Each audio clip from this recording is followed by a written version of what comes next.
গোটা কেকটা বানানোর পরে ঠিক এইভাবেই আমাকে নষ্ট করে ফেলতে হলো। কিছু কিছু কাজ না থাকে প্রচণ্ড সিম্পল, কিন্তু কিছুতেই নিজের মন মতন করা যায় না।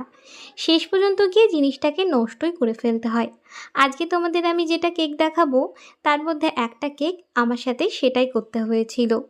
কেকটা না আমি বানিয়েছিলাম একদম মনের মতন করে, কিন্তু শেষে গিয়ে একটু সামান্য ভুলের জন্য গোটা কেকটাকে আমাকে নষ্ট করে ফেলতে হলো।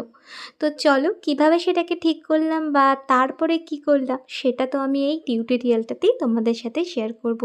তার আগে চলো একটা চকলেট ফ্লেভারের কেকের ডেকোরেশন তোমাদের সাথে শেয়ার করে দিই এই টিউটোরিয়ালটাতে। এই ধরনের কেক আমি অনেকবার বানিয়েছি, তবুও কেন জানি না এই চকলেট গানাশের উপরে রোজ দিয়ে কেক ভীষণ পছন্দ করছে আজকাল সবাই। আর তোমরা যেটা পছন্দ করো সেটা তো আমাকে বানাতেই হবে। তো দেখো, যেমন আমাকে অর্ডার দেওয়া হয়েছিল আমি ঠিক তেমনভাবে বানিয়ে ফেলেছি। তো প্রথমেই গোটা কেকটাকে আমি ক্রাম কোট করে বেশ খানিকক্ষণ সেট হতে দিয়েছিলাম, আর সেট হয়ে গেলেই যেটা করলাম সেটা করে নিলাম আইসিং। তো আমি এবারে দেখো আইসিংটা করে নিচ্ছি, আর নিচের দিকটা আমি দিয়ে দিলাম একটু অরেঞ্জ কালার, কেকটা একটু কালারটা ফুটে ওঠার জন্য। এই ধরনের চকলেট কেকটা না নিচে যদি অরেঞ্জের বর্ডার দেওয়া হয় এত ভালো ফোটে কি বলবো। আমি ম্যাক্সিমাম টাইম এটাই করি।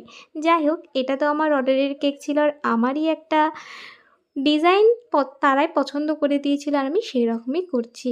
তো এখানে আমি একটা রোজ নজল দিয়ে কতগুলো রোজ দেখো বানিয়ে নিচ্ছি। রোজের টিউটোরিয়াল আমি আগেও দিয়েছি, আর তারপরেও যদি তোমাদের কারোরই এটা প্রয়োজন হয় আমাকে তোমরা কমেন্ট করে জানিও, আমি আবারও এটার একটা ভিডিও তোমাদের সাথে শেয়ার করব। টোটাল আমি এখানে 4টে মতন রোজের ইউজ করেছি। ওই একইভাবেই প্রথম নিয়ে ডান দিক থেকে বাঁ দিকে মোড় ঘুরিয়ে ঘুরিয়ে রোজগুলোকে বানালাম। আর আজকে আমি রোজগুলোকে একটু বড় বড় সাইজ করেছিলাম, যার জন্য দেখো নিচের দিকটা না একটুও জায়গা ছিল না। খুব কষ্ট করে নিচের দিকের রোজটা আমি বসিয়েছিলাম। কেকটা দেখতে ভীষণই পারফেক্ট লাগছিল। আর আরও পারফেক্ট করার জন্য আমি এখানে কিছু আর্টিফিশিয়াল জিপসি দিয়েছি। সবসময় এখানে জিপসি পাওয়া যায় না, এই আর্টিফিশিয়াল জিপসিগুলো আমি কিন্তু বলেই সবসময় ইউজ করি। যাই হোক, প্রথম টিউটোরিয়ালটা দেখো তোমাদের সাথে শেয়ার করা হয়ে গেল।